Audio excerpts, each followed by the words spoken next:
தினந்தோறும் யூரின் போகணும்னு உணர்வு வந்த உடனே பாத்ரூம் போகிறதுக்கு முன்னாடியே லீக் ஆயிருதுங்க அப்படின்னு சொல்லிட்டு இது ஒரு பெரிய நோயாக இருக்குமோ அப்படின்ற பயம் இருக்கா உங்களுக்கு? அது ஒரு பெரிய நோயே இல்லை, எளிதாக குணப்படுத்தக்கூடிய ஒரு அற்புதமான தீர்வெல்லாம் இருக்குது. அந்த தீர்வுகளை பற்றி தான் இந்த வீடியோவில் டீட்டெயிலாக பார்க்க போகிறோம். வாங்க பார்க்கலாம். சுவாசி ஹெல்த் ஸ்பாட் சேனல் வியூவர்ஸ் அனைவருக்கும் வணக்கம். இன்னைக்கு ஆண்களுக்கும் பெண்களுக்கும் சரி ஒரு பிரச்சனை இருக்குதுங்க. என்ன அப்படின்னா, யூரின் வர்ற மாதிரி ஒரு ஃபீல் இருக்குது. சரி நம்ம பாத்ரூம் போயிடலான்னு சொல்லிட்டு எந்திரிச்சு பாத்ரூம் போகிறோன்னா போகிறதுக்கு முன்னாடியே லீக் ஆயிடுது. அவங்களால அடக்க முடியல. ஆமாம், அடக்க முடியாத ஒரு கண்டிஷன் இருக்குது. இப்போ இது ஏன் ஏற்படுது அப்படின்றத நம்ம இந்த வீடியோவில் டீட்டெயிலாக பார்ப்போம். அதுபோல் சில பெண்கள் இருமும் பொழுது, தும்மும் பொழுது அவங்களுக்கு வந்து பார்த்திங்கன்னா யூரின் வந்து லீக்கேஜ் ஆயிடுது. ஆமாம், இப்போ இதுவும் அதுவும் ஒன்று தான். ஆண்களுக்கும் சரி பெண்களுக்கும் சரி இருமும் பொழுது தும்மும் பொழுது யூரின் லீக்கேஜ் ஆகிறதும், பாத்ரூம் போகிறதுக்கு முன்னாடியே வந்து பார்த்திங்கன்னா வந்து யூரின் லீக்கேஜ் ஆகிறதும் ஒரு விஷயம் நடக்குது. இதற்கான காரணங்கள் தான் என்ன அப்படின்னு சொல்லி பார்த்தோம்னா, ஃபஸ்ட்டு விஷயம் வந்து பார்த்திங்கன்னா இது வந்து யூரினரி சிஸ்டம் அப்படின்னு சொல்லி சொல்லலாம். இந்த யூரினரி சிஸ்டம் சிறுநீரக மண்டலம். சிறுநீரக மண்டலம் அங்கேருந்து சிறுநீர் குழாய் வழியாக நமக்கு வந்து ரத்தத்தை வந்து பார்த்திங்கன்னா ஃபில்ட்ரு பண்ணி அதை வந்து சிறுநீராக மாற்றி பிளேடருக்குள்ளே அனுப்பி பிளேடரில் தேக்கி வைக்கப்பட்டு அந்த பை ஃபில் ஆன உடனே ஆட்டோமேட்டிக்காக வெளியில் போடும். இது உணர்வு நரம்புகள் அப்படின்னு சொல்லி சொல்லுவோம். இந்த சென்சோரியல் நர்வஸ் நம்மளுடைய மூளையிலிருந்து இதுக்கு வந்து கனெக்ட் ஆகிருக்கும். ஆமாம், அப்புறம் மோட்டார் நர்வஸ் அப்படின்றது கனெக்ட் ஆகிருக்கும். இந்த சென்சோரியல் நர்வஸ் மூலமாக இந்த பை நிரம்பின சிக்னல் அங்கே நம்மளுடைய பிரெயினுக்கு போகும். பிரெயினுக்கு போன உடனே ஓகே ஓப்பன் பண்ணி விடு அப்படின்னு சொல்லிட்டு மேலேருந்து ஒரு சிக்னல் வரும். அப்போ தான் நமக்கு யூரின் போகணுன்ற உணர்வே வரும். இதை தான் நம்ம உடலின் மொழிகள் அப்படின்னு சொல்லி சொல்கிறோம். இந்த உடலின் மொழிகளுக்கு நாம் கேட்டு அதன்படி நம்ம நடந்துக்கிட்டோம்னா பிரச்சனையே இல்லை. ஆனால் இன்றைக்கி உடலின் மொழிகளை நம்ம கேட்குறதே இல்லை அப்படின்னு சொல்லி சொல்கிறோம். இப்போ நம்ம ஒரு பஸ்ஸில் ட்ராவல் பண்ணுறோம் அல்லது காரில் ட்ராவல் பண்ணுறோம். அப்போ வந்து பார்த்திங்கன்னா யூரின் வர்ற மாதிரி இருக்குது. அப்போ அந்த இடம் வந்து சரியில்லை, அதற்கான சூழல் நமக்கு வந்து இல்லை. ஃபுல்லாக டவுன் பஜாருக்குள்ளே நம்ம வந்து ட்ராவல் பண்ணிக்கிட்டு இருக்கிறோம். அப்போ வந்து அங்கே வந்து சரியில்லை. அப்போ நமக்கு வந்து ஏதாவது ஒரு ஹோட்டலில் போய் ரீச் பண்ணிட்டோம்னா, ஒரு பெட்ரோல் பல்கை ரீச் பண்ணிட்டோம்னா, ஒரு பைபாஸ் ரீச் பண்ணிட்டோம்னா நமக்கு வந்து அதுக்கு சாத்தியம் இருக்குதுன்னு சொன்ன உடனே நம்மளுடைய மைண்டுக்குள்ளே அது போய் உட்கார்ந்த உடனே அங்கே வந்து பார்த்திங்கன்னா ஓகே இப்போ நம்ம யூரின் போக வேணாம் அப்படின்னு சொல்லிட்டு சிக்னல் போகுது. அங்கே பார்த்திங்கன்னா யூரின் போகிற சிம்டம்ஸ் படிப்படியாக குறைய ஆரம்பிச்சிருது. அதுக்கப்புறம் அது மாதிரி ஒரு பிளேஸ் வந்த உடனே பார்த்திங்கன்னா பஸ்ஸை விட்டு காரை விட்டு உடனடியாக அப்படி வேகமாக இறங்கி போகும். கரெக்டாக அந்த பிளேஸ் வந்தோடனே ஆட்டோமேட்டிக்காக திரும்பவும் மீண்டும் அந்த உணர்வு கிடச்சி யூரின் போக ஆரம்பிக்கும். அப்போ இதெல்லாம் என்னென்னா நமக்கு இந்த நர்வஸ் மூலமாக நமக்கு கனெக்ட் ஆகப்பட்டிருக்குது. அப்போ இந்த நர்வஸ் சிக்னல் நமக்கு வந்து டிஸ்டர்பன்ஸ் ஏற்பட்டால் நரம்பு மண்டலங்கள் சம்பந்தப்பட்ட கம்ப்ளைண்ட்ஸ் யாருக்கு ஏற்படுதோ அவர்களுக்கு தான் இந்த சிக்னலில் டிஸ்டர்பன்ஸ் ஏற்பட்டு பாத்ரூம் போகிறதுக்கு முன்னாடி அந்த பிளேஸ் வந்துருச்சு, நம்மளால் அடக்க முடியாது அப்படின்ற ஒரு சூழல் ஏற்பட்டு அங்கே உடனடியாக லீக் ஆகிற ஒரு விஷயம் ஏற்படும். அப்போ ஃபஸ்ட்டு ரீசன் இது ஒரு நரம்பு மண்டலம் சம்மந்தப்பட்ட ஒரு பிரச்சனையே, அதை மாதிரி நம்ம முடிவு வரும். அடுத்த விஷயம் என்னென்னா இந்த பிளேடர் வீக்னஸ். இந்த பிளேடர் வந்து பார்த்திங்கன்னா வந்துட்டு அதனுடைய ஸ்திரத்தன்மை தளர்ச்சி அடைவதனுடைய விளைவுகள். ஓகேனா அதான்.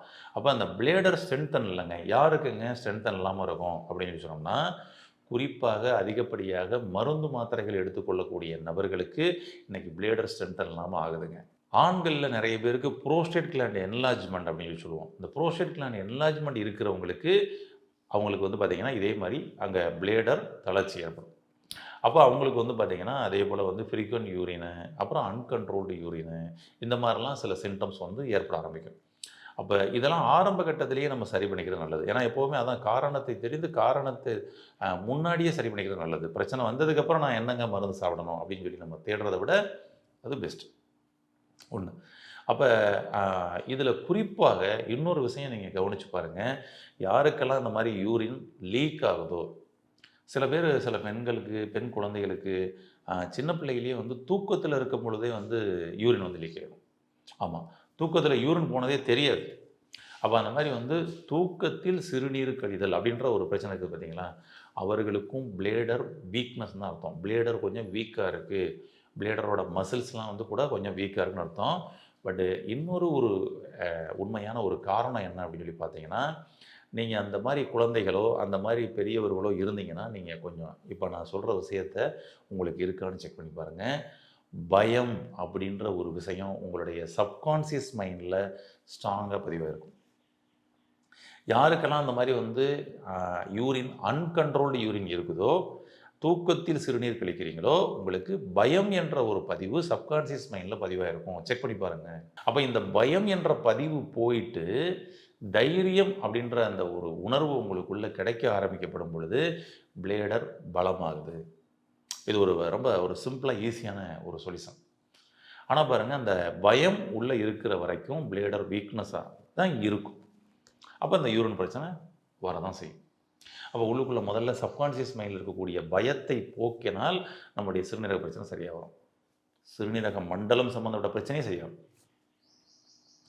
அப்போ அது எப்படிங்க போக்குறது?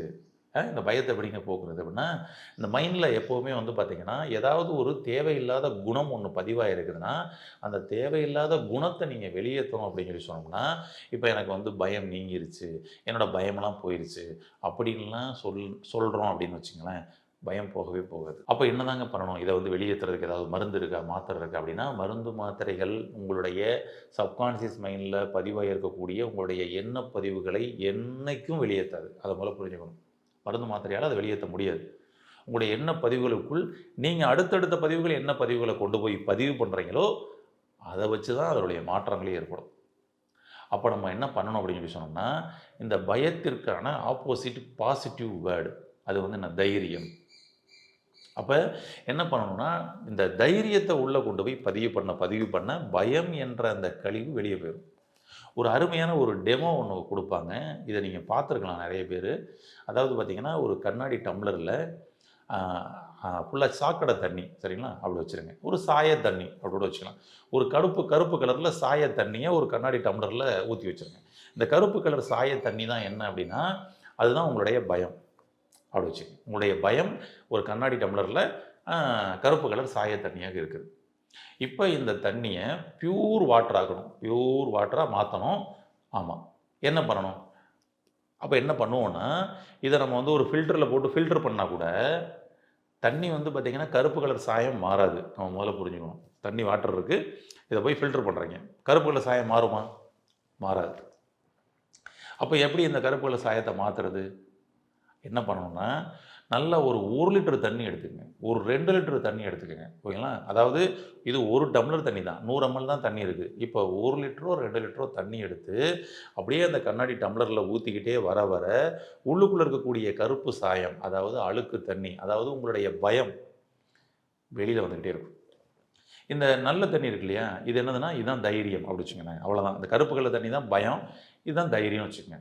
அப்போ இந்த தைரியம் என்ற பதிவுகளை அதிகப்படியாக எவ்வளவுக்குள்ள அதிகப்படியாக அதுக்குள்ளே ஊற்றிட்டே வர்றோமோ, இந்த கருப்பு கலர் சாயம், பயம் என்ற கருப்பு கலர் சாயம் தண்ணி வெளியில் போயிட்டே இருக்கும். ஒரு கட்டத்தில் இந்த தண்ணி ஒன்லி பியூர் வாட்டராக மட்டும்தான் இருக்கும். ஆக்சுவலி நம்மளுடைய சப்கான்ஷியஸ் மைண்டில் பதிவாக இருக்கக்கூடிய பயம் என்ற பதிவை நீங்கள் வெளியேற்றணும்னா, நீங்கள் தைரியம் என்ற பதிவை அதிகமாக உள்ளுக்குள்ளே பதிவு பண்ணிக்கிட்டே வர வர உங்களுடைய பயம் என்ற அந்த பதிவு வெளியே போகும். அப்போ நான் என்ன சொல்லலாம்? நான் தைரியமாக இருக்கிறேன், நான் தைரியமாக செயல்படுகிறேன். இப்படி வந்து உள்ளுக்குள்ளே இந்த மாதிரி பதிவுகளை நீங்கள் பதிவு பண்ணிட்டே வரலாம். ஒரு நாளைக்கு 5 முறையிலிருந்து 5000 முறை வரைக்கும் கூட சொல்லலாம்.